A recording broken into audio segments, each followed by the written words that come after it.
And as Israel, its key security cabinet meet on Gaza war ended without any fruitful outcome, Prime Minister Netanyahu pledged that the war will end in Gaza only as it started from there.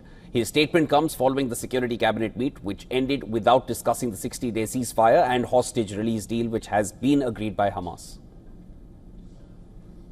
We are now coming from a cabinet meeting. I don't think I can expand too much, but I will say one thing. It started in Gaza and it will end in Gaza. We will not leave these monsters there. We will release all our hostages. We will ensure that Gaza no longer poses a threat to Israel. Now, U.S. Special Envoy Steve Witkoff has said that Trump will chair a meeting on Gaza at the White House that's expected to take place today, and even added that Washington expects the Gaza war to be settled by the end of this year. He also stressed on the fact that a ceasefire deal is indeed required. That there needs to be a deal, there needs to be hostages sent home. There would be a commensurate amount of Palestinian prisoners who would be sent home too. Every time we see a hostage release, we see jubilation on both sides. And Hamas understands that they can have nothing to do with the government going forward. And the Israeli government spokesperson David Mencer said that a delegation from Egypt was willing to mediate in Gaza ceasefire talks. But he reiterated that Israel would only end its offensive in Gaza if all the hostages are returned.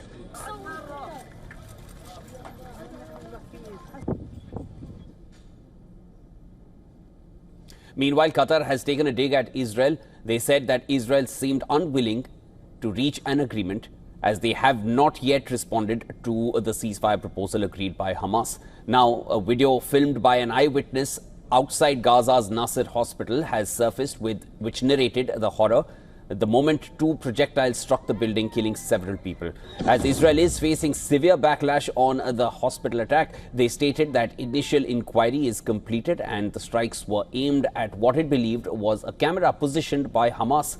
However, Hamas rejected, saying that Israel was trying to justify this crime by fabricating a false claim. They also added that Israel is trying to evade legal and moral responsibility for a full-fledged massacre. Meanwhile, thousands of Israelis in support of families of hostages held in Gaza rallied in the streets of Tel Aviv, calling on Prime Minister Netanyahu to reach an agreement with Hamas to end the war and release the remaining captives. Now, as the ceasefire still seems to be a distant dream, famine continues to grip Gaza. According to the Health Ministry, 3 more people have died in Gaza due to extreme hunger, following which the UN again called for immediate ceasefire and unhindered humanitarian access across the Gaza Strip.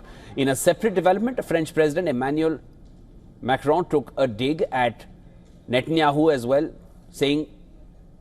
criticizing regarding alleged rising anti-Semitism in France, and warned the issue should not be weaponized. He also urged Netanyahu to end the Gaza war, which he described as murderous and illegal.